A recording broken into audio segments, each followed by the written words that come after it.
With the unfortunate Chet Holmgren news this morning, where do the Thunder go from here? And if they were to get that coveted #1 overall pick next year, who should they take? We'll talk about all of that coming up next.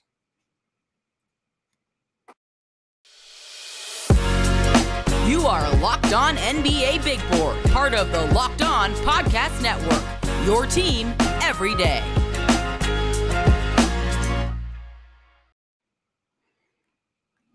Thank you, listeners, for tuning in. We appreciate it. And we've got a fun topic that we're going to hit on today. Unfortunately, it is the result of some depressing news if you followed the draft like we have. But on the positive side, I've got a great guest to join me today. His name is Chuck. He does the Chucking Darts podcast. I've made multiple appearances on his. He's been there on mine in the past as well.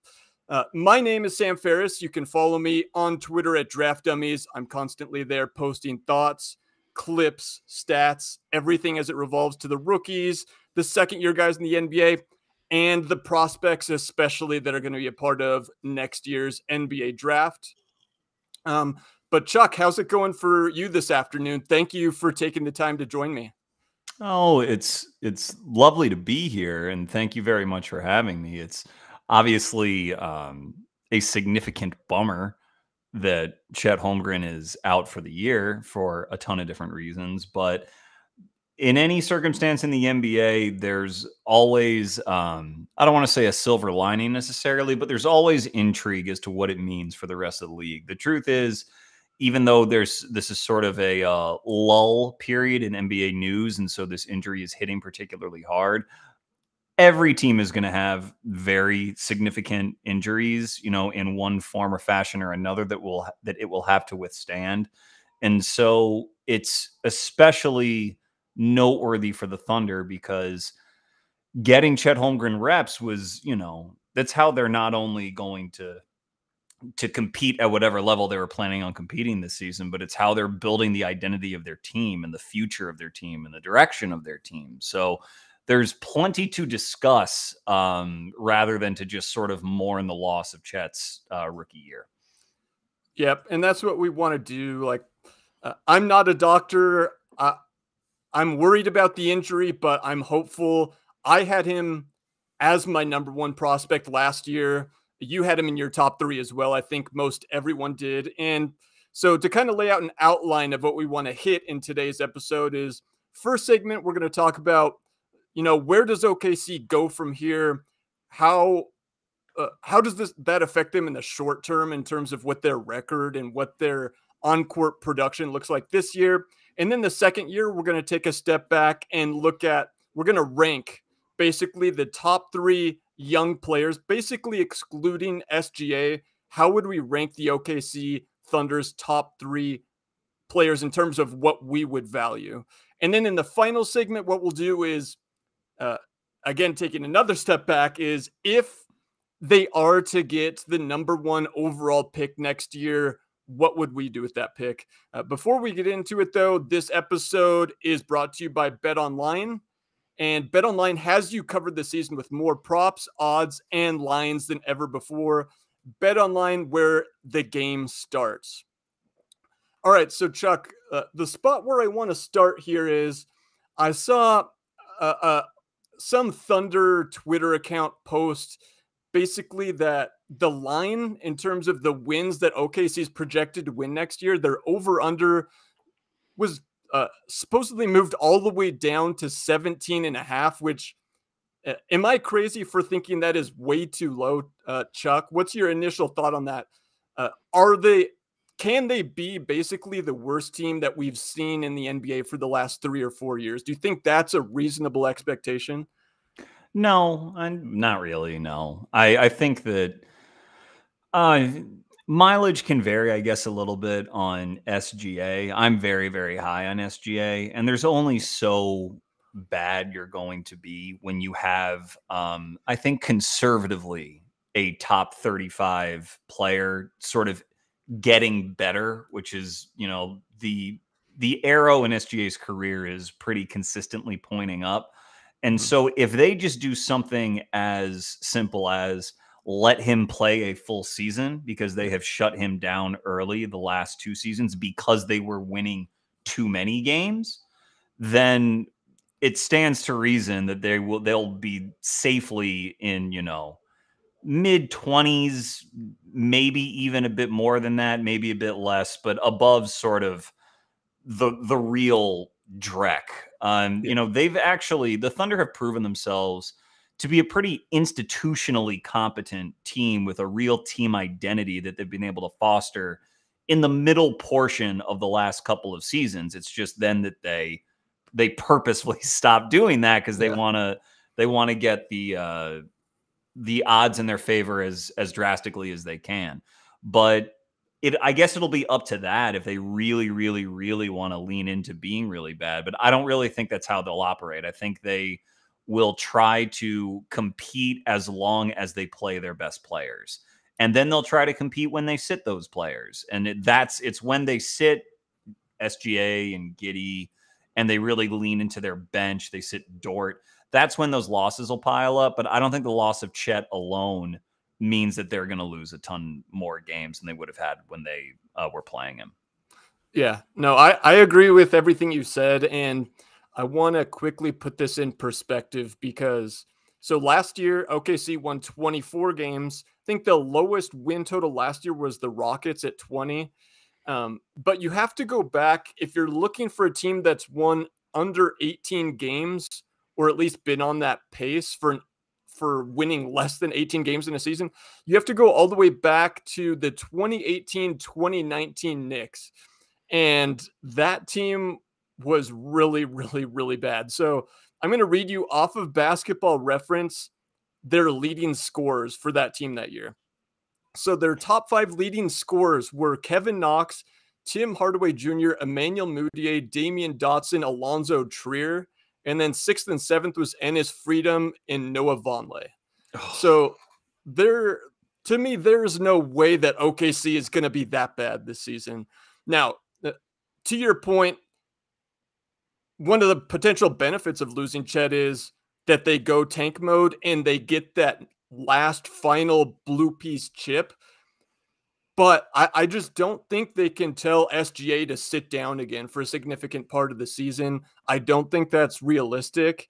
And so to me, like you said, the only way that happens is significant injuries. And then the minutes that Chet and maybe SGA, if he sits down, if those minutes start going to the end of the bench, the fringe NBA guys like they did last year, then, it might be getting close. But still, again, after reading that roster for the Knicks last year, I don't think that this team is nearly that bad.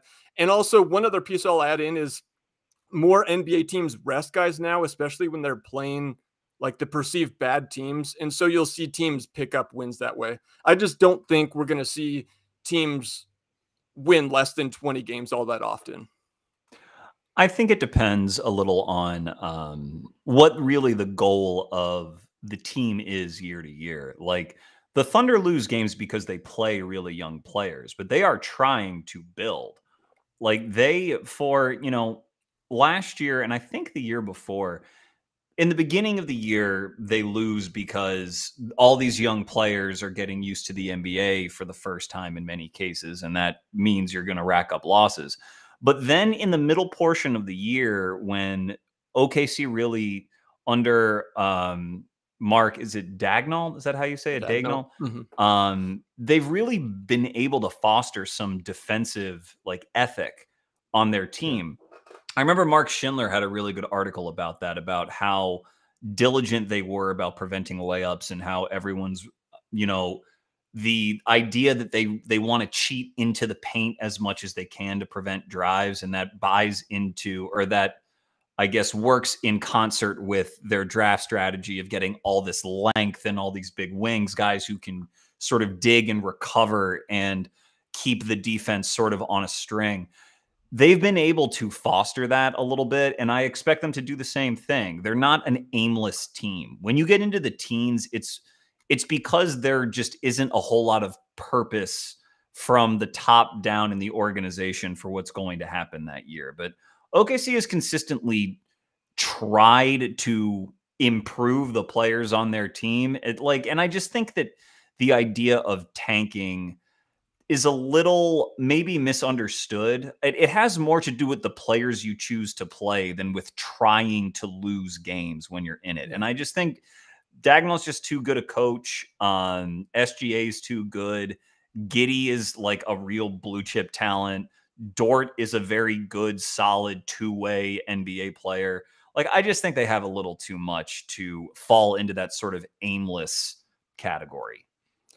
No, I 100% agree. And now that's a perfect lead into the next segment where we're going to do some of our rankings, talk about the most coveted young prospects on the team.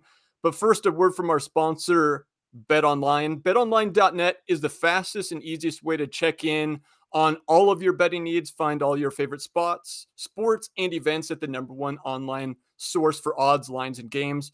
Find reviews and news of every league, including the MLB, NFL, NBA, NHL, combat sports, esports, and golf. BetOnline continues to be the top online resource for all your sports wagering info. So head to BetOnline today or use your mobile device to learn more about the action happening today. Again, that's BetOnline, where the game starts.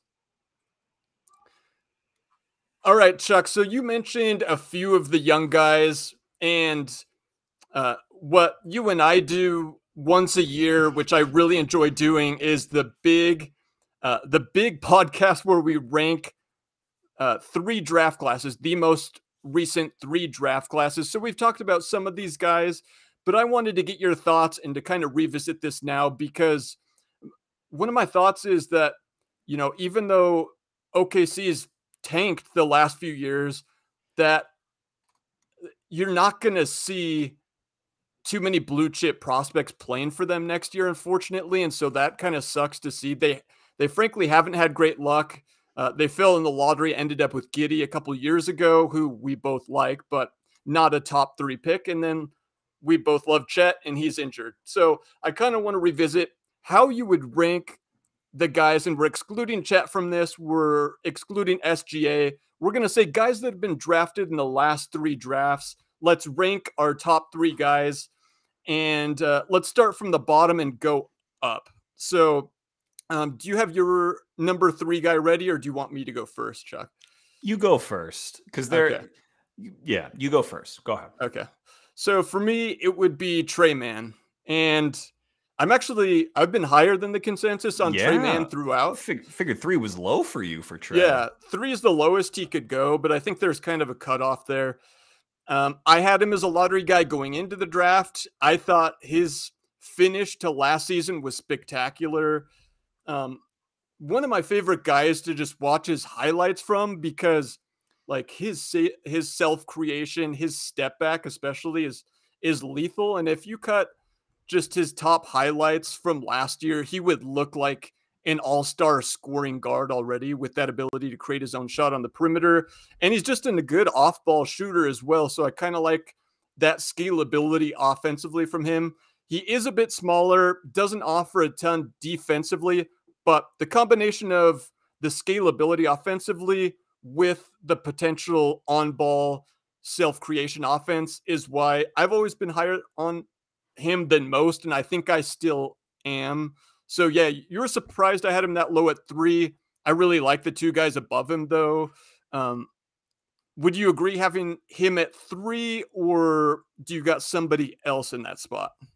I have someone else, and okay. I would put Trey at 2 just to preview that. Okay. So he would be my number 2, but because I have a feeling I know who you're going to put it to, because we've done this podcast where we rank these guys. But my number 3, I'll go with Ousmane Dieng.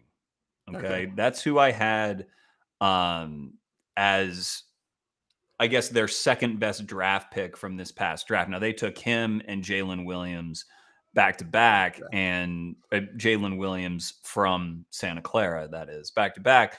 And Jalen had a really good summer league where he, looked great. He looked great at the combine. He shot up all these pre-draft boards. I had him just outside of the lotto as of draft night, and I would move him up based on his summer league performance a little bit. But in Ousmane, he is sort of emblematic of a recent trend of, maybe not so recent, maybe it goes further back, of Sam Presti, GM of the Thunder, about drafting guys who have, really good size and they have some definite skill, but there's a real question about how they are going to score. What sort of offensive threat do they really present at the NBA level? That is a knock that was on Terrence Ferguson. It was on Hamidou Diallo. It was on Darius Bazley. It was on Alexei Pokusevski. It's on Josh Giddey, who I'm sure we're going to get to.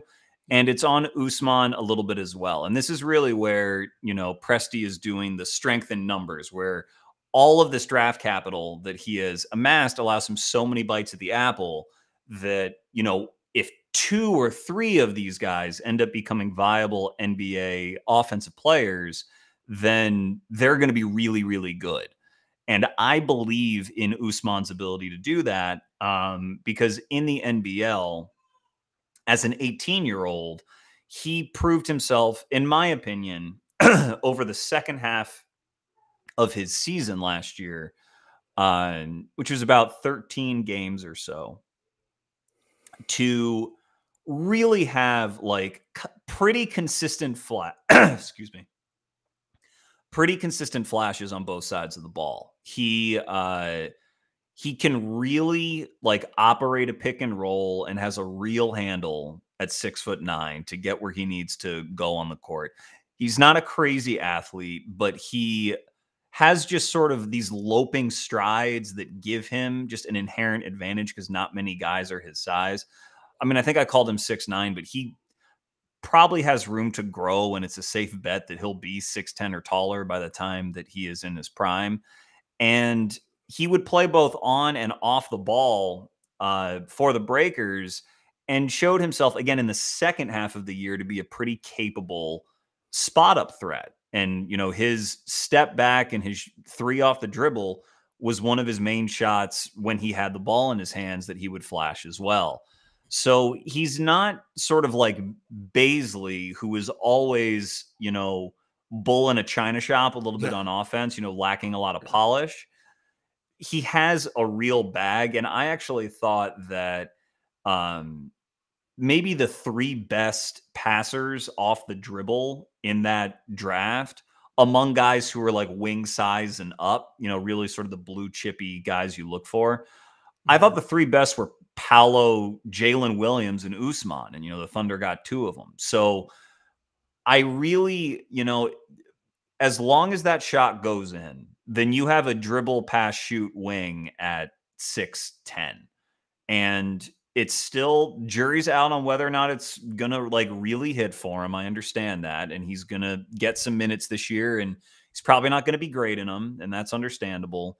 He also, I mentioned he's not a crazy athlete. He shied away from contact a little bit, but he wasn't, I don't think it was really that bad. I think he got hit maybe with that. He's a little soft label, or he plays softly.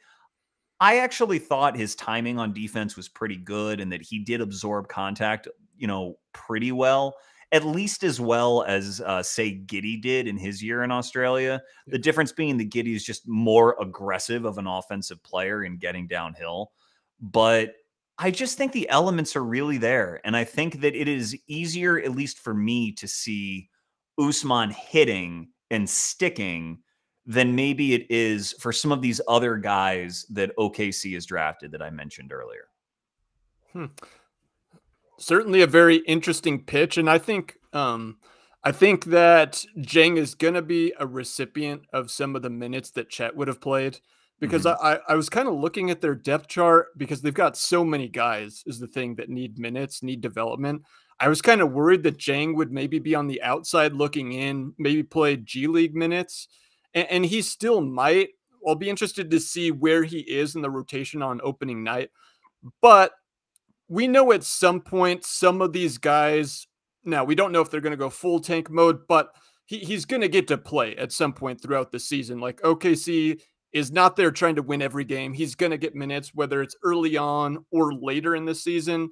And so my question is with him, because I understand those skills that you said, and I love the physical profile. Sometimes one of the hardest things in evaluation, though, is evaluating the player versus evaluating the archetype, because with me, I see the 6'10", and I see that there is the baseline of the pass dribble shoot, but I think I'm a little less confident in each of them maybe than you are. So to finish it up with him, what would you say you're most confident in him doing as an NBA player through his first 2 seasons? I assume that you want a positive trait. You want me to say I'm yeah, very like what does he confident in contribute not being good at an NBA level through his first 2 seasons? At an NBA level, first 2 seasons. Because for me, I think I would say that the defense probably, I would say, is the most likely to like translate early on in his career. I don't really buy the jumper too much right now, and I certainly don't think he's going to have the ball in his hands all that often.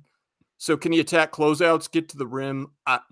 All that's a little iffy to me.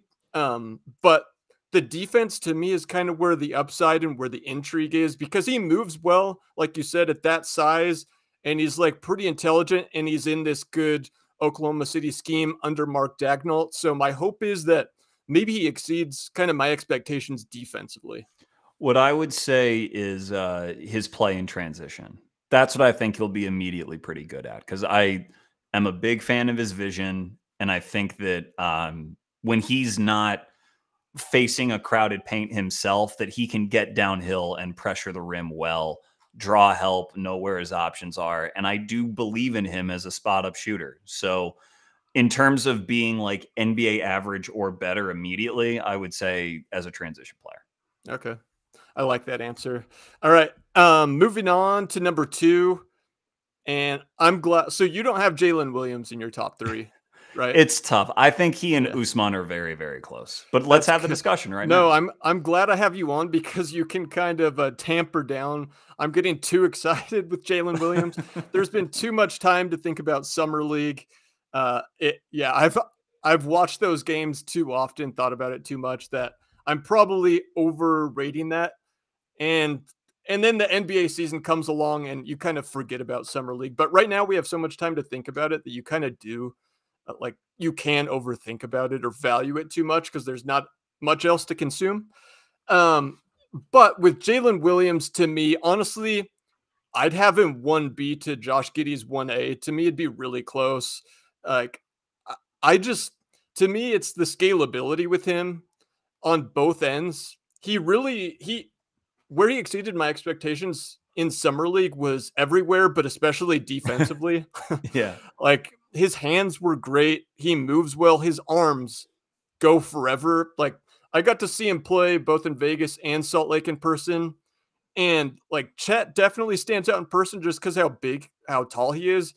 But the other thing that stood out physically was Jaylen Williams' length is just crazy for his size.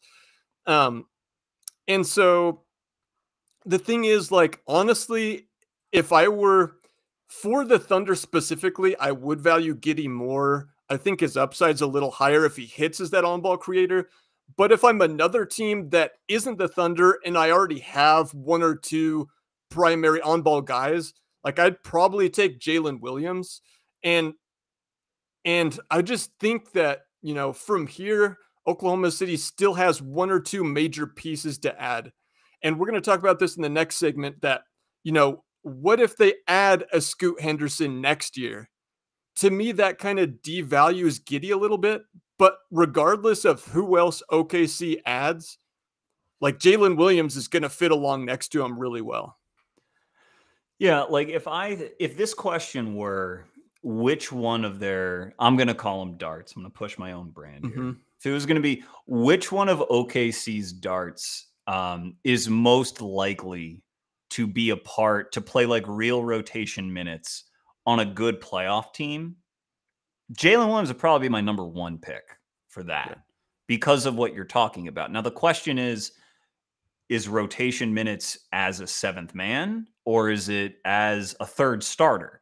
Because that's a world of difference in value. And my question with Jaylen is that I don't know that physically as an athlete, I mean, obviously his length is really, really good, and he's very skilled. Like I mentioned, as an off the dribble passer, he's clearly a better shooter than anyone on this list, except for maybe Trey Mann. We can have that discussion.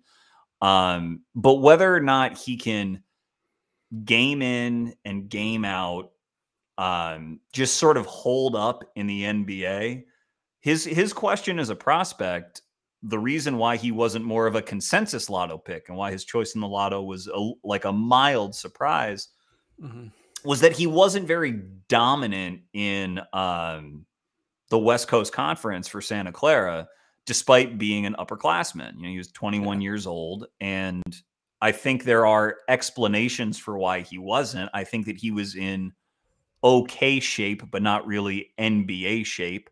And I think that they played slowly. You know, that team scheme was to play pretty slow.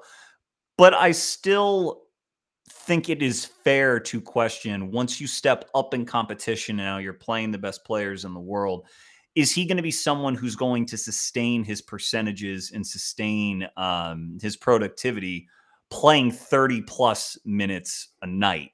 You know, because that's just a massive jump in competition. Now, for my part with Ousmane, I mean, Ousmane at times looked physically overwhelmed in the Australian League. Like, he has his own adjustment he needs to make, and I certainly he's much recognize younger. that. Yeah, but he is just freshly 19, like a full 2 years younger, and is just a bigger, I think, more, I guess, translatable would be the word, athlete than Williams is. So the question is, does Williams basically advanced shooting, which is his biggest separator as a skill, from Ousmane, is that just going to keep him in the NBA and maybe kick Ousmane out? And, you know, in your comparison to Trey Mann, I guess you would say that Jaylen Williams projects, I guess, clearly better defensively than Trey, because those two are about the same age as well, are they not? Yeah, they are. Yeah, just the length defensively is what I'd put over him.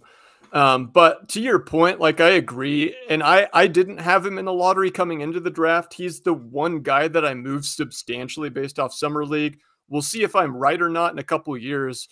But what's funny is within the last week, I was watching Pepperdine tape for Houston Millette, Maxwell Lewis, and I picked a game against Santa Clara just for fun to watch.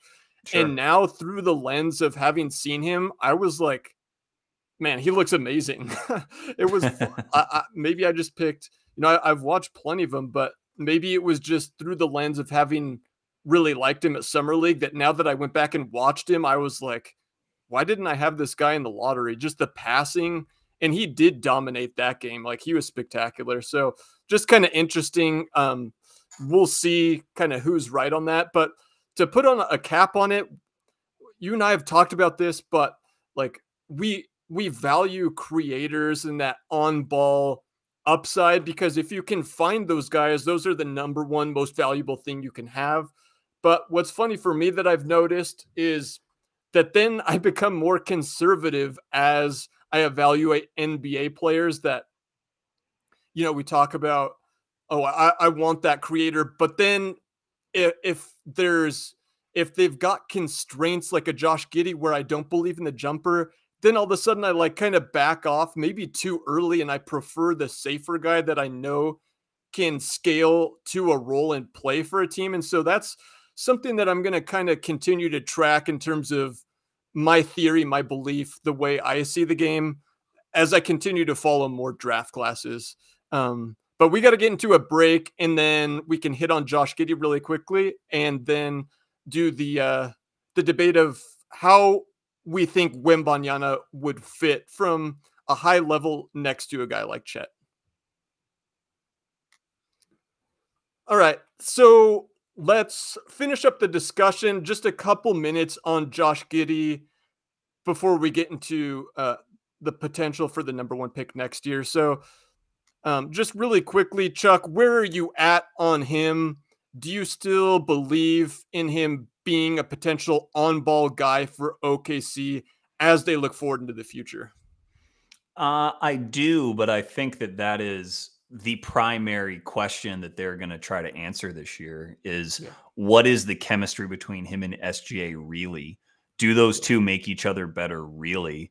And if they don't, then they don't have to move one of them now, but it will be on their mind, as those guys get up for extensions and everything like that.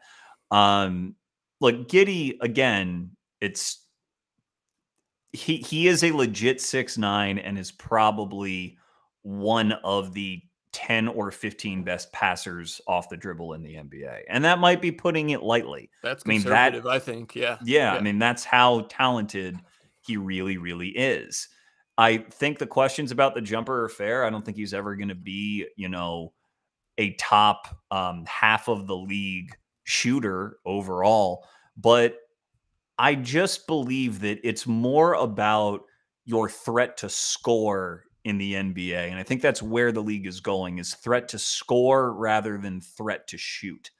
And I think Giddey's going to be a threat to score. I think he's too intelligent at attacking gaps. I think he's too big. I think as he gets older and he gets even more physically confident, which he doesn't lack for confidence, even though he lacks for some, physical bulk. But as he starts to fill out, like, he's going to get to the cup and finish and draw fouls. And I just think that is going to, he's going to be, I don't want to say like a triple-double machine or anything like that. I don't want to be too aggressive, but he's going to be a pretty consistent dictator of NBA pace and NBA offense. And he is so smart that having the ball in his hands is going to be a good idea for just any team that he ends up on. That's why I was so high on him going into the draft, is because guys like him at his size with his acumen do not fail ever. And if you can just allow yourself to think of him improving his scoring or his shooting just a little bit, then the gains are exponential because he has every other offensive piece that you could want. And I think that he's going to survive on defense. I know that, again, he's not going to be a lockup guy, but as part of a scheme where he can, again, cheat and then recover and just sort of try to be in front and bother guys and, contest from the rear, I just think he's going to be really, really good. I mean, it's hard to remember, easy to forget. He's still 19 years old. He turns 20 in November. And so I just am very, very high on Giddey. Yeah, I like your point about the threat to score more than just the threat to shoot. And something I've been thinking about is, even if he doesn't become like an offensive engine, a total obvious primary, well, the way OKC's been drafting is bigger players that can play on the ball.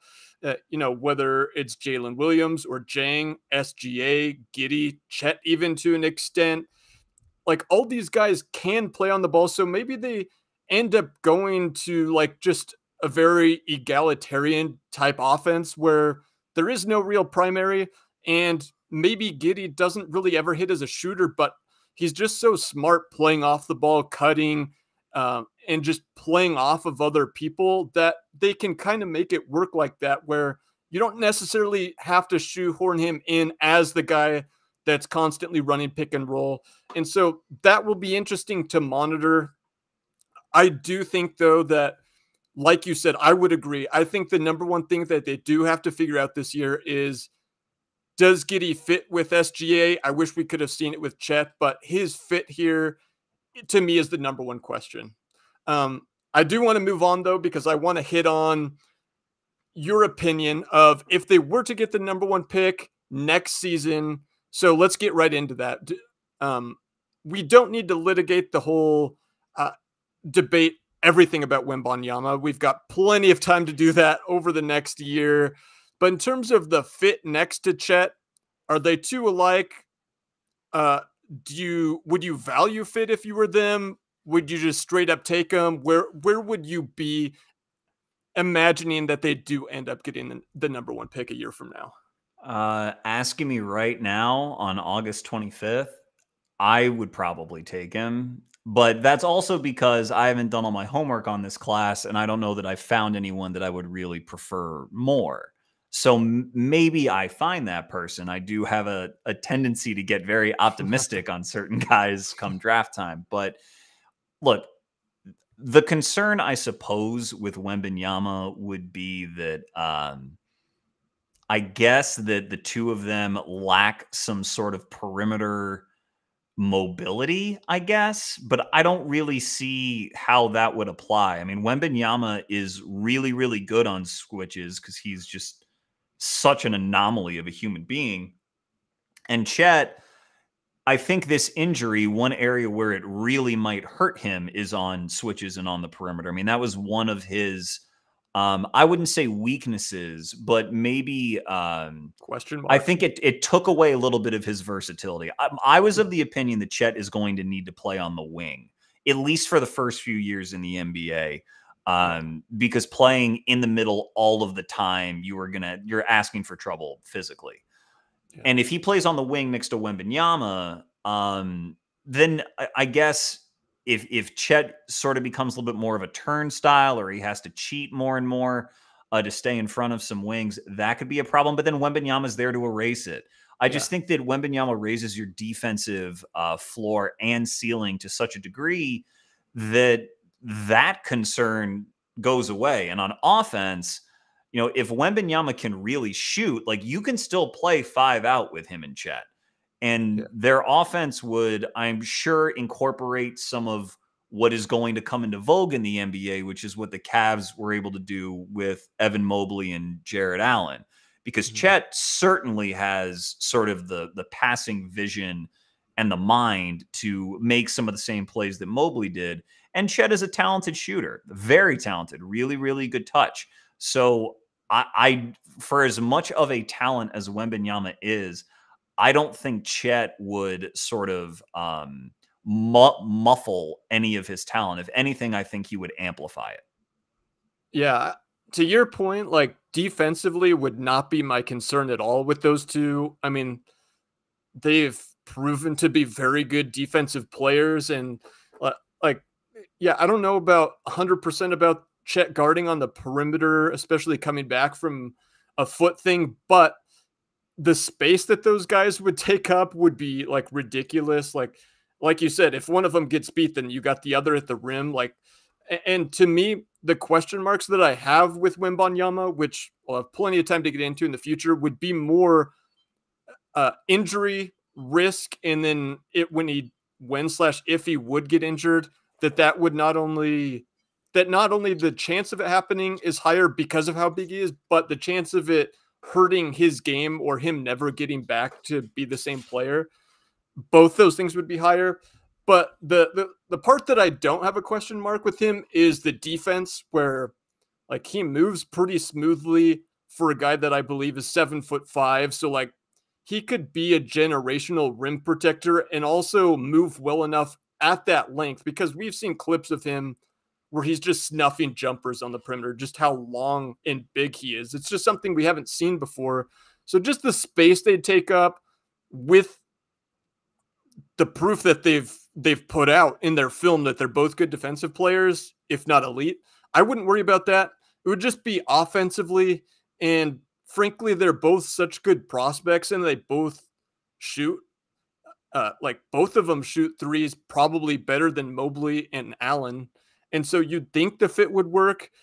It would certainly be exciting to see. It would be fun to see how they'd manage that. Chet, I assume, would be playing the 4, but then would Wembanyama be spotting up as well? They could go to the 5 out. A lot of questions. I would probably, if I had to predict right now, I think that they would take him still very early. I myself have said that it's 1A and 1B for me.